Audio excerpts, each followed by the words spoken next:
মাওলানা মিজানুর রহমান আজহারীর বাংলাদেশে প্রত্যাবর্তনে সকলেরই স্বাগতম জানানো উচিত কেন?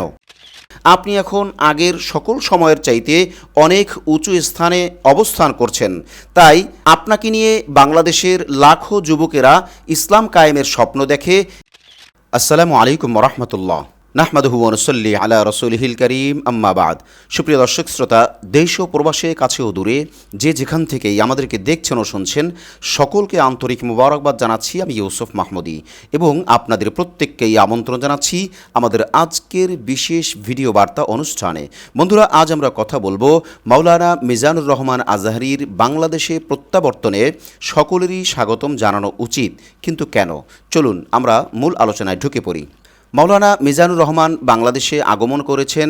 মূলত বাংলাদেশে আগমন বললে ভুল হবে, বরং তিনি বাংলাদেশে প্রত্যাবর্তন করেছেন। তার মানে তিনি বাংলাদেশেরই সন্তান, তিনি বাংলাদেশেই ছিলেন, তিনি বাংলাদেশেই থাকবেন।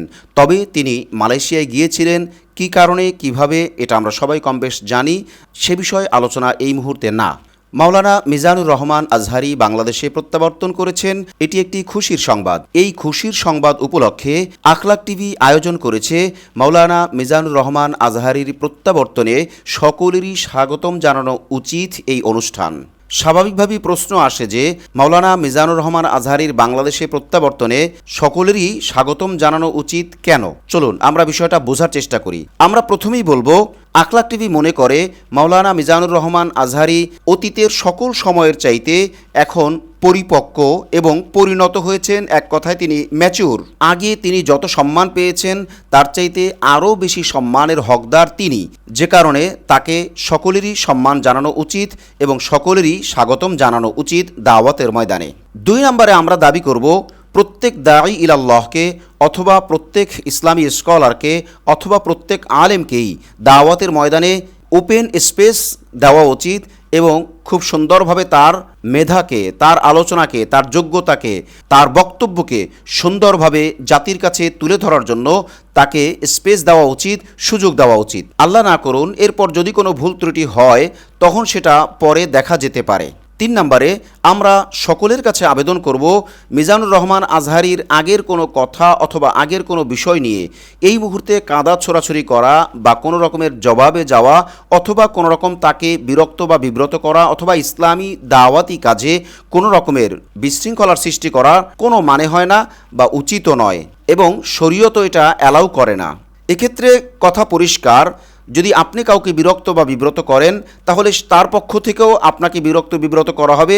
এক কথায় ইসলামী দাওয়াতের ময়দানে ফাসাদ সৃষ্টি হবে, যা কোনোভাবেই কাম্য নয় এবং ফাসাদ সৃষ্টি করলে শান্তি তো দূরের কথা, একসাথে বসবাস করাও সম্ভব নয়। 4 নম্বরে আমরা আখলাক টিভির পক্ষ থেকে মাওলানা মিজানুর রহমান আজহারীর কাছে সবিনয় আবেদন করব যে আপনি এখন পরিপক্ক, আপনি এখন ম্যাচিউর, আপনি এখন আগের সকল সময়ের চাইতে অনেক উঁচু স্থানে অবস্থান করছেন। তাই আপনাকে নিয়ে বাংলাদেশের লাখো যুবকেরা ইসলাম কায়েমের স্বপ্ন দেখে এবং আপনাকে দিল থেকে মহব্বত করে, আপনাকে ভালো জানে। তাই সকল শ্রেণী পেশার মানুষকে আপনি কিভাবে ম্যানেজ করবেন, কিভাবে ভালোবাসা দিবেন, কিভাবে সকলের কাছে থাকবেন, সকলকে কাছে রাখবেন, এই দায়িত্ব কিন্তু নিতান্তই আপনার। 5 নম্বরে আমরা মাওলানা মিজানুর রহমান আজহারীর মুরব্বী বা দায়িত্বশীলদের কাছে আবেদন করতে চাই যে এই রকম একজন মাওলানা মিজানুর রহমান আজহারীকে কিভাবে গাইড দিতে হয়, কিভাবে পরিচালনা করতে হয়, কিভাবে জাতির সকল শ্রেণী পেশার মানুষের কাছে গ্রহণযোগ্য করে তোলা যায়, এ বিষয়টা আপনারা যথেষ্ট ভালো জানেন। তবে যদি আপনারা সেটা অ্যাপ্লাই করতে পারেন, যদি আপনারা মাওলানা মিজানুর রহমান আজহারীকে ভালোভাবে গাইড দিয়ে পরিচালনা করতে পারেন, তাহলে আমার মনে হয় বা আমরা মনে করি মাওলানা মিজানুর রহমান আজহারী মাওলানা আল্লামা দিলওয়ার হোসেন সাঈদী রাহিমাহুল্লাহর অসমাপ্ত কাজগুলো সমাপ্ত করার সুযোগ পাবেন।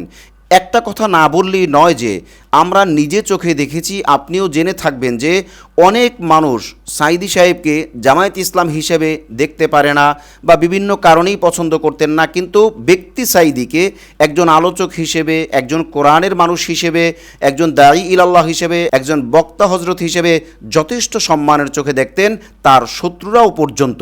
অতএব মাওলানা সাঈদী সাহেবের অসমাপ্ত কাজগুলোকে আজহারী সাহেব করতে পারবেন, এ আশাই আমরা করি। আলোচনার শেষ পর্যায়ে সকল দর্শক শ্রোতাদেরকে আমরা আবেদন করব, আখলাক টিভির সাথেই থাকুন, আখলাক টিভিকে সাথে রাখুন এবং আখলাক টিভি সকলকে নিয়ে সমানভাবে কাজ করতে চায়। এই স্পেস আখলাক টিভি আপনার কাছ থেকে আশা করে, এই সুযোগ আখলাক টিভি আপনার কাছ থেকে আশা করে। বন্ধুরা, আজ তাহলে এই পর্যন্তই। দেখা হচ্ছে পরবর্তী কোনো লাইভে অথবা পরবর্তী কোনো ভিডিও বার্তায় ইনশাআল্লাহ। ওয়াসসালামু আলাইকুম ওয়া রাহমাতুল্লাহি ওয়া বারাকাতুহু।